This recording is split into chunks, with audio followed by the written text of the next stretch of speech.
Welcome to the Name Game. Workout number 121 is Napoleon Complex.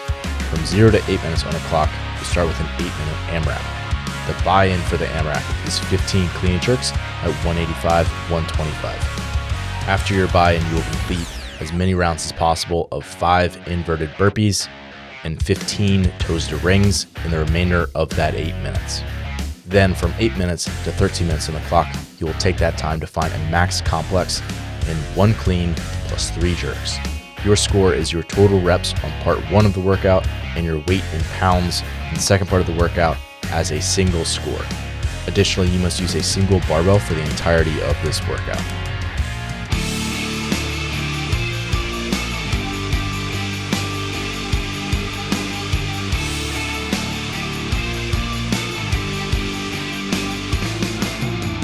Ben, what are we doing here? 3, 2, 1, go. We're off. Here we go.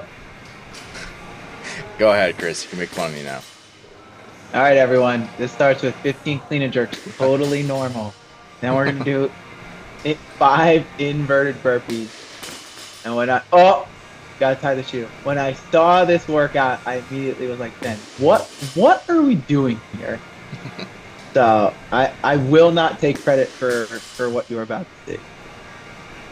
I was telling Chris this. I was like, yes, this is cheesy. I hope we don't ever see something like this. But sometimes it's about like building athleticism too. And it's like we practice some of these like random skills just for the sake of like you're developing more tools in your toolbox. And it's like building athleticism where, yeah, I don't expect inverted burpees to come out, but learning a movement helps you learn other movements, and learning how to test novel movements and workouts helps you test other novel movements and workouts. So I do not think we're going to see inverted burpees anytime soon in any sort of real competition. However, I think it's good to have that sort of thing. We're not going to do this all the time, but it's an idea to keep in mind. Yeah. 15 clean and jerks, 15 clean and jerks at 185, 125 is not cheesy though. No, super normal. And it was definitely a big heart rate breathing spike right off the bat. Again, I would say for most people, if they're listening, they could probably just scale to a weight that is like something that you could do quick singles with. Yep. And then you're done with that after the 15. So a little over 90 seconds to get through that. Yeah. Crushing it. So we're going to standardize to touching the hands over the head. And then you can't use your hands to get up. And then you have to kick your heels to the wall in a handstand position with the elbows locked out. That's the standard. Now, when you did those, what felt the most fatigue? So, super interesting. This was like my breathing was super elevated, my heart rate was super elevated from the clean jerk. So at first I was like breathing hard, but by the time I got through like the second half of the workout, like that had basically recovered. It was just ended up being a lot of core. Yeah, I figured. Yeah, because like toes to rings get my abs more than toes to bar. It's like toes to bar is more like grip and like I can use your lats more because you can push back a little bit more. Here it's like you're just like folding right in half.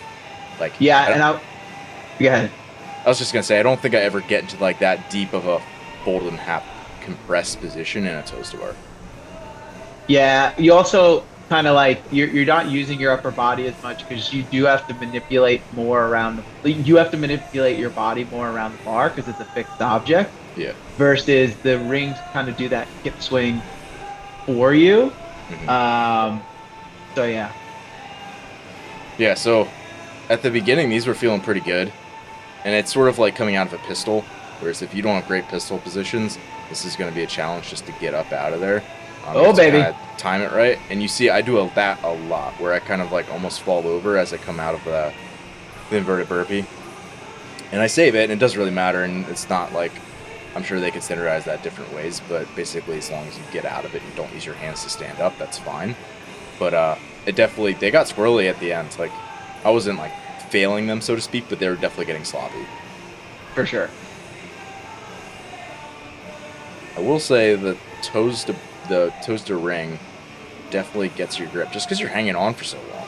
Like, it's not a taxing movement, but you're hanging onto the rings for a pretty long chunk of time. Like maybe 30 seconds to get through a set here, and the higher level people are just going to be holding on and doing bigger sets. Yeah.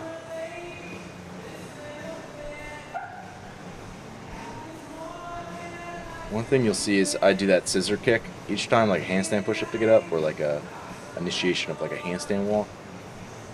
That's way easier. I think people are just going to do that naturally. Then like keeping the heels together and kicking up, like you'd see like a gymnast do or something. Yeah. Yeah, it does. You can see your ab or your core start to get tired. The speed at which you sit up is slowing down, and that's why you keep kind of like stumbling backwards. Yeah, and you'll be able to see, like, I take my hands and, like, I'm pushing into the mat to try to, like, get more momentum going into it and, like, also stop myself a little bit quicker. So they were, again, they weren't, like, there's not a super complex movement, but it's just sort of, like, awkward, especially as you get tired. Right. And again, combined with the toe stirring, and it's one of those things where you might not think, like, this is going to really tax my core until you get into it, and like the speed at which you want to bring your momentum up. Plus you're kind of like going into not really a dragon flag position, but a pseudo one in your back, kind of in right? a hollow. Yeah. You have to so keep a little bit of tension as you're like falling back, like right when you get to that position with the feet way over the head. You can actually see that position's breaking down for me already. Yeah, it's like I don't really have a choice because like I want to keep going as fast as I can, and the toes to ring aren't really breaking down. It's like I can still get through them, but they're just getting ugly. Yeah. Which was also the case in like quarterfinals for like the V-ups. It's like my V-up position did not look good, but I was meeting the standards, so that's what matters. Exactly. Yeah. So 8 minutes here, and then immediately into the lift. Until the 13-minute mark. So 5 minutes of lift. Very similar type of window. Well, same length window as the thruster in 23.2A or whatever. The second part. Okay. So, I don't know. There's been a lot of the age groupers had in their quarterfinals. They had a 1RM clean after, I think, a 12-minute AMRAP.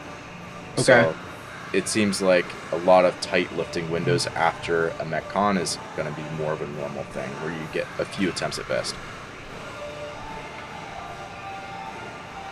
Last minute here. This is sort of where I realized that like, oh, my heart rate's actually not that high anymore. It's just like my core's tired. And that's which kind of honestly, for a workout like this, when you have a lift afterwards, to have your heart rate not be too high is actually awesome, because I feel like a lot of times, okay, my core's fatigued, right? But it's really your core flexors more than your bracers, you know what I mean? Yep. I mean, that's probably not the best way to phrase it, but you know exactly what I'm saying. Yeah. Yep. It's like, okay, I can belt up and hit this lift, versus if your heart rate was through the roof, your breath rate was through the roof, it's like, I don't know how I'm going to hit this. And then you hit the clean and you're seeing stars and you're wondering if you're going to pass out. It's like, yeah, it's not good. Versus if it was like 19.1 into a max lift. Yes. Like burpees and light power snatches, like where it's just so metabolic. Like you're messed up for a long time after this. Something like this. Yep. It's like you're basically fresh by the time you're 2 minutes out of the window.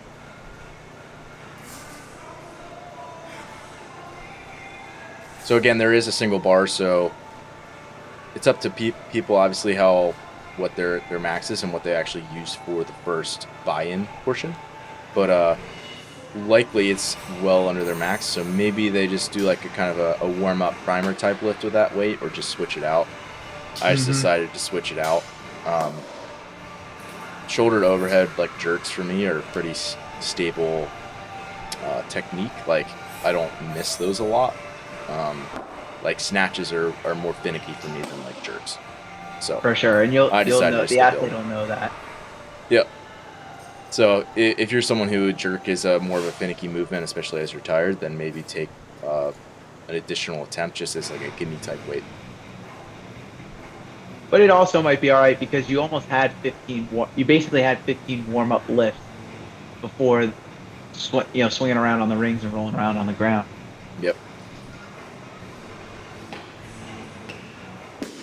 The 225, I just do a single because a single jerk. Again, mainly because like I don't need to do 3 and get my heart rate way up. Like I know I'm gonna hit a weight successfully heavier than that, so I don't need to do all 3 lifts at that weight. That's my mindset at least.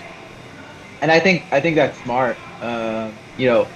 Everyone should go into a workout with a lift at the end, at least with a ballpark of where they're gonna be, kind of how they're gonna build to it. And I tell my athletes all the time, like, you don't want to start hitting the actual complex until you're at kind of what you would call like an Olympic lifter would call like their opener weight, right? Yep. Yeah, totally. And it's similar to like if you were gonna do like a 10 RM back squat, are you gonna do and you say you're a guy and you want to hit 315, right? Mm-hmm. And it's like, are you gonna go 135, 185, 225, 275, 295 all at 10 reps? No. Yeah. No, you'd be trash. You've done 50 back squats at that point. Yeah, you do like, okay, maybe you do 10 at the 135, but then you back it off and you're doing like, maybe 3 or 4 at that final weight before you go. So same sort of idea here. It's like I got the feel for it, but that's all I needed. So 275 is my first real attempt here.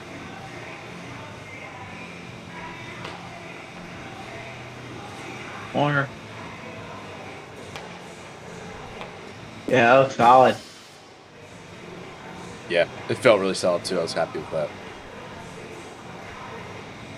And I wasn't sure if I was going to take another attempt here. And I decided just to take a pretty big jump and just wait. Rest it out. So, similar thing as to 2 workouts ago at 119. Where we did Quattro Cinco. It's going to be a similar type of thing where if you get that bar off the ground, we're going to count the lift. So I basically wait until the 50-second mark before the window's up to set up and get going. And at that point, like the pressure's on. Like I've made an okay attempt, but by no means, like if this is competition, definitely would not have been happy with 275 because I know I have way more in the tank. So for sure. Decided not to go with like a Hail Mary weight because I just think that's generally a bad idea. Instead, to go with something that would be like, I'd be very pleased if I hit this, but not surprised, sort of thing. Sure. Yep.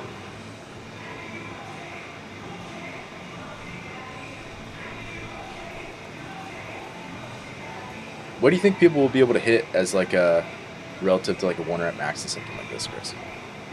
Yeah, I think to me a lot of that comes down to your jerk, and that like a duh statement because there's 3 of them in there. But for me, I'm not a great cleaner, and so it's one of those things where it's like if I get it to my chest, 90% of the time I'm gonna put it over my head, right? Yeah. And so I'm gonna look at like what I do for, let's say, my clean and jerk. This is gonna be a much higher percentage of my clean and jerk, right, than someone who is like, I'm not great at the jerk, right? And so this might be a lower percentage of that person's clean and jerk. Yeah, so this is 305, which is 95% of my clean and 91% of my jerk. So, I mean, there you go. 3, 2, 1, done. I do get pretty. This second one is really sketchy. Actually, I almost passed out in the middle of this. That was very close. Brought it back. Yeah. Saved it from the pass out. Which is good because you would have hit that platform behind you and it would have been a much different video. Alrighty, folks, it's that time. Be sure to submit your scores to the leaderboard at zorfitness.com/TNG. You're more than welcome to share this and take it on with some friends. And best of luck on the workout.